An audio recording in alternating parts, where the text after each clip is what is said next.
Bismillah. Il y avait une fois un voyageur, il y a de cela bien des années. Le voyageur partit pour un voyage. C'était un voyage magique, qui devait sembler très long lorsqu'il le commença et très court lorsqu'il eut fait la moitié du chemin. Pendant quelque temps, il voyagea le long d'un sentier assez sombre, sans rien rencontrer, jusqu'à ce qu'enfin il aperçut un joli petit enfant.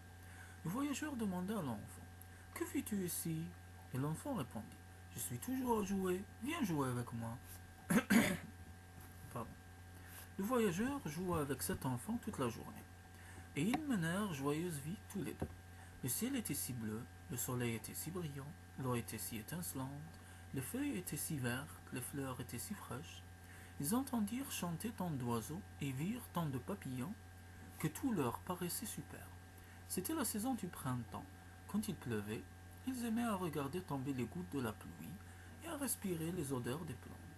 Quand il ventait, c'était charmant d'écouter le vent et d'imaginer qu'il se parlait à lui-même ou à ceux qui pouvaient le comprendre. D'où vient-il ainsi? Se demandait le voyageur et l'enfant, tandis qu'il sifflait, hurlait, poussait les nuages devant lui, courbait les arbres, tourbillonnait dans les cheminées, ébranlait la maison et soulevait les vagues d'une mer furieuse. Mais neigeait-il? Encore mieux, car il n'aimait rien tant que de regarder descendre les flocons de neige semblables au duvet qui se détacheraient de la poitrine d'une myriade d'oiseaux blancs.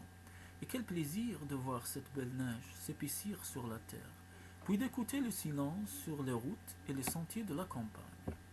Ils avaient en abondance les plus beaux joujoux du monde et les plus admirables livres d'images, des livres qui étaient remplis de cimetières, de babouches et de turbans, de nains, de génies et de fées, de barbes bleues, de fèves merveilleuses, de trésors, de cavernes et de forêts, de valentins et d'orsans, toutes choses nouvelles et bien vraies. Mais un jour, tout à coup, le voyageur perdit l'enfant. Il l'appela encore, et il n'obtint aucune réponse. Alors il reprit sa route et chemina quelque temps sans rien rencontrer, jusqu'à ce qu'enfin il aperçut un beau jeune garçon. À ce jeune garçon, le voyageur demanda: Que fais-tu là? Et le jeune garçon lui répondit: Je suis toujours à apprendre, viens apprendre avec moi. Le voyageur apprit, avec ce jeune garçon, ce qu'étaient Jupiter et Junon, les Grecs et les Romains, d'autres choses encore, et plus que je n'en pourrais dire, ni loin, ni lui non plus, car il en eut bientôt oublié beaucoup. Mais il n'apprenait pas toujours. Ils avaient les jeux les plus amusants qu'on ait jamais joués. Ils ramaient sur la rivière en été, ils patinaient sur la glace en hiver, ils se promenaient à pied, ils se promenaient à cheval, ils jouaient à la pomme et à tous les jeux de balle, au bar, au cheval fondu, à saute-mouton, à plus de jeux que je n'en puis dire, et personne n'était plus fort qu'eux à ces jeux-là. Ils avaient aussi des congés, des vacances, des gâteaux du jour, des rois, des bals où ils dansaient jusqu'à minuit, et de vrais théâtres où ils voyaient de vrais palais en vrai or et en vrai argent sortir de la terre. Bref, ils y voyaient tous les prodiges du monde, en quelques heures. Quant à des amis, ils avaient de si tendres amis et un si grand nombre de ces amis que le temps me manque pour les compter. Ils étaient tous jeunes, comme les jeunes garçons, et se promettaient de ne jamais rester étrangers l'un à l'autre pendant tout le reste de la vie. Cependant, un jour, au milieu de tous ces plaisirs, le voyageur perdit le jeune garçon, comme il avait perdu l'enfant, et après l'avoir appelé en vain, il poursuivit son voyage. Il chemina pendant un peu de temps sans rien rencontrer, jusqu'à ce fin, il vit un jeune homme. Il demanda donc au jeune homme: Que faites-vous ici? Et le jeune homme répondit: Je suis toujours à faire l'amour. Viens faire l'amour avec moi. Le voyageur alla vers ce jeune homme, et ils s'en furent auprès d'une des plus jolies filles qu'on ait jamais vues, juste comme Fanny, là dans le coin. Elle avait les yeux comme Fanny, des cheveux comme Fanny, des facettes aux joues comme Fanny, et elle riait et rougissait juste comme Fanny, pendant que je parle d'elle. Alors le jeune homme devint tout de suite amoureux, juste comme quelqu'un que je ne veux pas nommer. La première fois qu'il vint ici, devint amoureux de Fanny. Eh bien, il était taquiné quelquefois, juste comme quelqu'un qui était taquiné par Fanny. Il se querellait quelquefois, juste comme quelqu'un et Fanny.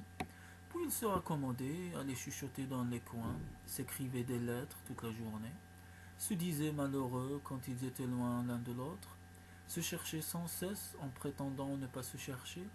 Noël vint, ils furent fiancés. s'assirent l'un à côté de l'autre auprès du feu, et ils devaient bientôt se marier.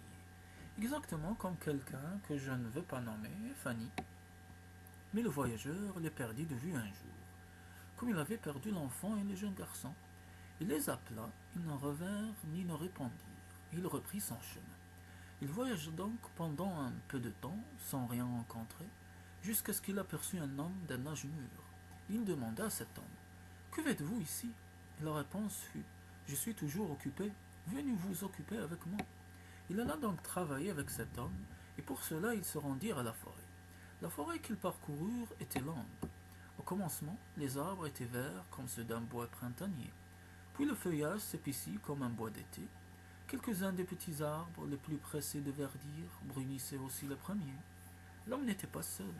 Il avait une femme du même âge que lui, qui était sa femme, et ils avaient des enfants qui étaient aussi avec eux. C'est ainsi qu'ils s'en allèrent tous ensemble à travers le bois, abattant les arbres, se frayant des sentiers entre les branches et les feuilles abattues, portant des fagots et travaillant sans cesse. Quelquefois, ils arrivaient à une longue avenue qui aboutissait à des taillis plus sombres. Et alors, ils entendaient une petite voix qui leur criait de loin: Père, père, je suis un autre enfant, attendez-moi. Et au même instant, ils apercevaient une petite créature qui grandissait à mesure qu'ils avançaient et qui courait pour les rejoindre. Quand le nouveau venu était après eux, ils s'empressaient tous autour de lui, le baisaient, le caressaient, et tous se remettaient en marche. Quelquefois, ils s'arrêtaient à quelques carrefours de la forêt, d'où partaient différentes avenues. Et l'un des enfants disait: Père, je vais à la mer. Un autre: Père, je vais aux Indes. Un autre: Père, je vais aller chercher fortune où je pourrai. Un autre enfin: Père, je vais au ciel. C'est ainsi qu'après bien des larmes au moment de la séparation, chacun de ses enfants prenait une des avenues et il s'éloignait solitaire. Mais l'enfant qui avait dit Je vais au ciel s'élevait dans l'air et disparaissait. Chaque fois qu'avait lieu une de ces séparations, le voyageur regardait le père qui levait les yeux au-dessus des arbres où le jour commençait à décliner et le soleil à descendre sur l'horizon. Il remarquait aussi que ses cheveux grisonnaient, mais ils ne pouvaient s'arrêter longtemps, car ils avaient un long voyage devant eux, et il leur fallait travailler sans cesse. À la fin, il avait eu tant de séparations qu'il ne restait plus un seul des enfants. Le père, la mère et le voyageur se trouvèrent seuls à continuer leur route. Le bois était devenu jaune, puis il avait bruni, et déjà les feuilles tombaient d'elles-mêmes. Ils arrivaient à une avenue plus sombre que les autres, et ils pressaient le pas sans y jeter un regard, quand la femme s'arrêta. Mon mari, dit-elle, on m'appelle. Ils écoutèrent et entendirent dans la sombre avenue une voix qui criait de loin: Mère, mère! C'était la voix du premier enfant qui avait dit Je vais au ciel. Et le père lui répondit: Pas encore, je vous prie, pas encore, le soleil va se coucher, pas encore. Mais la voix répétait: Mère, mère! Sans faire attention à ce qu'avait dit le père, quoique ses cheveux fussent alors tout à fait blancs, et quoiqu'il versât des larmes, alors la mère, qui déjà enveloppait à moitié des ombres de l'avenue, tenait encore son mari embrassé, lui dit: Mon ami, il faut que je parte, je suis appelé. Et elle partit, et le voyageur resta seul avec le père. Ils reprirent leur chemin ensemble, jusqu'à ce qu'ils fussent arrivés presque à la limite de la forêt, de manière à apercevoir au-delà le soleil qui colorait l'horizon de sa flamme mourante. Là encore, cependant, tandis qu'il s'ouvrait une voie à travers les branches, le voyageur perdit son compagnon. Il appela, point de réponse, et lorsqu'il eut franchi l'extrême lisière du bois, au moment où du soleil couchant il ne restait plus que la trace brillante dans un ciel de pourpre, il rencontra un vieillard assis sur un arbre abattu. Que faites-vous ici? Demanda-t-il à ce vieillard. Et le vieillard lui répondit avec un sourire paisible: Je suis toujours à me souvenir. Venez vous souvenir avec moi. Le voyageur alors s'assit auprès du vieillard, à la lueur d'un beau soleil couchant, et tous ses précédents compagnons de route vinrent doucement se placer debout devant lui. Le joli enfant, le beau jeune garçon, le jeune amoureux, le père, la mère et tous leurs enfants. Tous étaient là et il n'en avait perdu aucun. Donc il les aima tous, bons et indulgents pour tous, toujours charmé de les revoir, et eux ils l'honoraient et l'aimaient tous. Je crois que vous devez être ce voyageur, grand-papa, car c'est ce que vous faites pour nous, et c'est ce que nous faisons pour vous.